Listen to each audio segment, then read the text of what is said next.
Hello guys, আসসালামু আলাইকুম। কেমন আছেন সবাই? অবশ্যই ভালো আছেন। আজকে রান্নার ভিডিও করব না, আজকে অন্য একটি দৃশ্য নিয়ে চলে আসলাম আপনাদের মাঝে। এটি হচ্ছে অ্যাকুয়ারিয়ামের ভিতরে মাছ রাখা হয়েছে, ছোট ছোট, এখনো বড় হয়নি। তো একদম ছোট মাছগুলো কিন্তু খুবই বেশ ভালোই দেখা যাচ্ছে, দৌড়দৌড়ি করতেছে। খুবই ভালো লাগতেছে কিন্তু, তাই আপনাদের সাথে আর কি ভাবলাম একটু শেয়ার করি। তো শেয়ার করছি বন্ধুরা, কেমন লেগেছে আমার অ্যাকুয়ারিয়ামটা অবশ্যই বলবেন। তো বাহিরে গিয়েছিলাম, তো আপনাদের সাথে কিছু আর কি শেয়ার করছি।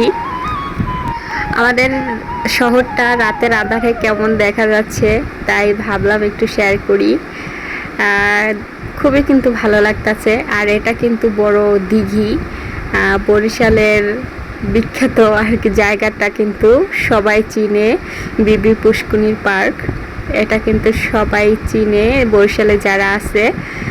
আমি আর কি বুঝি যে সবাই চিনে, তো চিনে কিনা তা জানি না। তো রাতের আঁধারে কিন্তু খুবই ভালো লাগতেছে, শহরটা আমার কাছে বেশি ভালো লাগতেছে। তাই ভাবলাম যে বন্ধুদের সাথে কিছু শেয়ার করি। খুবই ভালো লাগতেছে কিন্তু, আমার মন চায় সারাক্ষণ এখানে দাঁড়িয়ে থাকি। খুবই ভালো লাগে, কি বলবো। তো আপনাদের কাছে কেমন লেগেছে অবশ্যই সবাই কমেন্ট করে বলবেন যে কেমন লেগেছে। আর এখানে কিন্তু এই পুষ্কুনিটার ভিতরে অনেক মাছ আছে, এজন্য আমি আর কি দেখাচ্ছি জুম করে যে অনেক মাছ আছে। কিন্তু রাত তো, তাই দেখা যাচ্ছে না।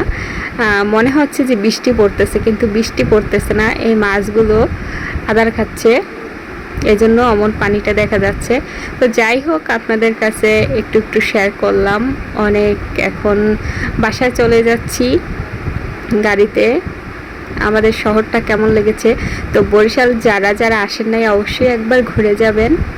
বরিশাল কিন্তু খুবই ভালো একটা বিখ্যাত জায়গা। তো ভালো থাকবেন সবাই, সুস্থ থাকবেন। আল্লাহ হাফেজ।